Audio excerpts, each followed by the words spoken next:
So this is probably one of the methods you may slightly or modestly use in your discussion with your colleagues in...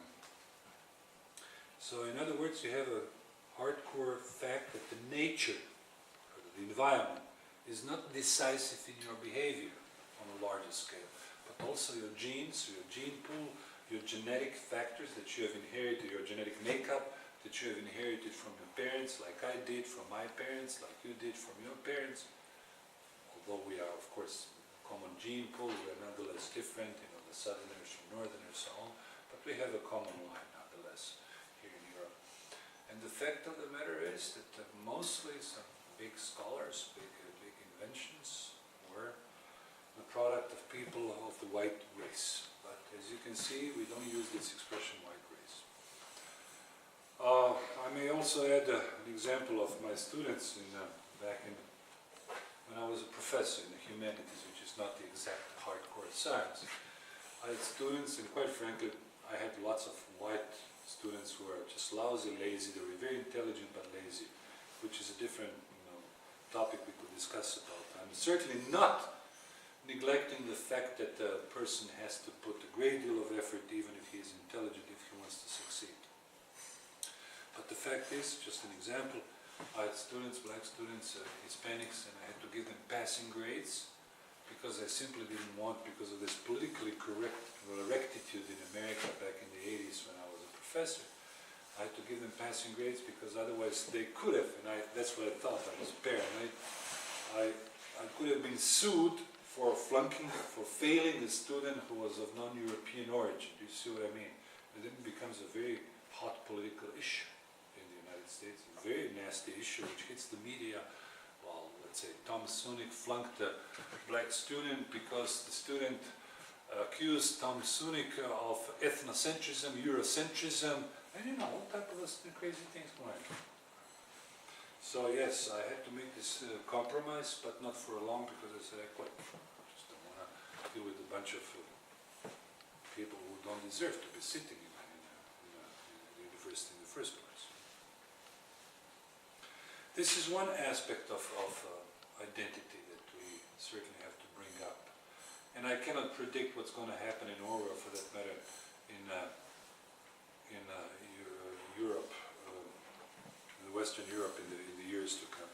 Let me put a little bit something on the positive side. I said I want to avoid lamenting and bewailing our future and our present state. The system, the actual system in Europe, this multicultural system, be it on a smaller level here in Norway or for the more larger level of the European Union, you have about how many? You have 25 million, or you got 15, 20 million Muslims, well, let's forget about religion, you have about 30 million people of non-European descent.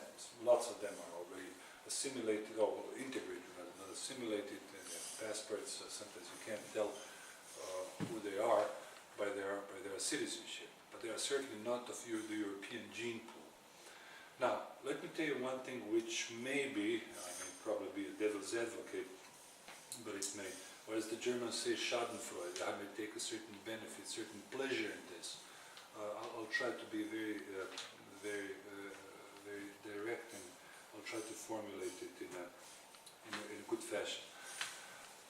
This multicultural society of ours, be it on the European level or on the Norwegian level, has many, many, many communities. Follow me on this. It's not just black and white in a metaphorical sense. It's not just the Norwegians, or if you wish, white Europeans versus the blacks from Africa. There are other non-European groups and subgroups with their own identities, with their own victimologies and their own victimhoods. In other words, let's look at the smaller scale. Let's look at Oslo. I'm sure that the non-European immigrants who live there are not just of the same outgroup. Outgroup is an academic expression of the same tribe, if you wish. There are people who are of the Pakistani origin, of Indian origin, Palestinian origin, Turkish origin, what have you. Now, multiculturalism is incompatible with the liberal system. simply because the liberal system posits, as I said earlier, one single individual. And look at your government, look at the government in Germany. It's constantly trying to accommodate those diverse ethnic groups or racial groups from different parts of the world.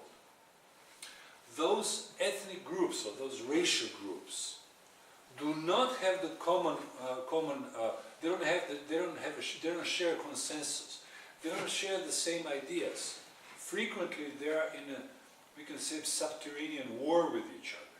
Can you follow me on that? Let me give you a better example.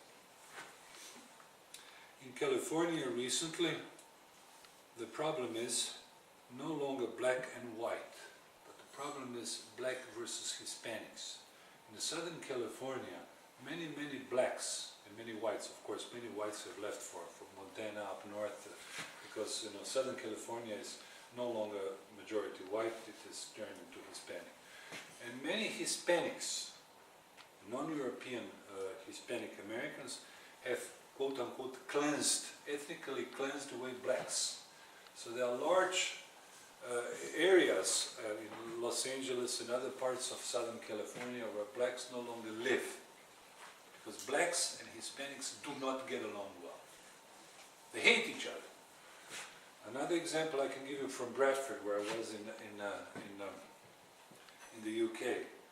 In Bradford you have, we call them South Asians. They look more or less the same, like Indians and Pakistanis, but they don't like each other. They hate each other. So do not assume that just because the people are of non-European origin that they have some common plot against you and me. And this is a big problem, this is a big thorn in the liberal system. And ultimately it will bring down the liberal system. I don't want to say it so pompously and so theatrically, but the fact of the matter is the liberal ruling class, now be it in Oslo or be it in Brussels, if you wish, they certainly are extremely concerned with the future of those multicultural or multiracial societies.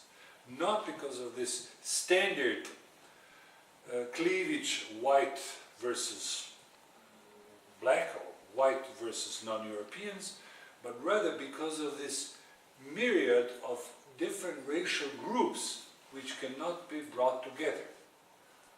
Palestinians, or the Moroccanese or the Maghreb Arabs, the northern Arabs in France, there are lots of them, in Holland as well. They have very little things in common with Somalis or, for that matter, Ethiopians. They don't like each other. I happen to know that well because I lived in Africa for quite some time. Well, 3 years, it's not to be thrown away. So when I lived in Algeria, I was recently there, 6 months as a diplomat. I noticed that up north, people here have a very high opinion of themselves. Those Mediterranean Algerians, and they hate the blacks. They're not like me and you with guilt feelings and looking around the shoulders. And even in their government, in their high diplomacy, you don't see blacks. And to that extent, they didn't even make the railroad network and the road network, so it's hard from the south, from Tuaregs and from the south. Once you move south, you see all the blacks. They can't come up to the north. So they don't have second thoughts like our political class has or our media. Well, let's bring them over here. Let's have more diversity. And we have more crime, of course.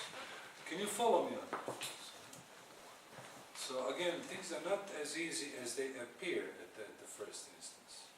And you will notice that, of course, I don't want to sound like a hypocrite. The fact of the matter is, I went myself through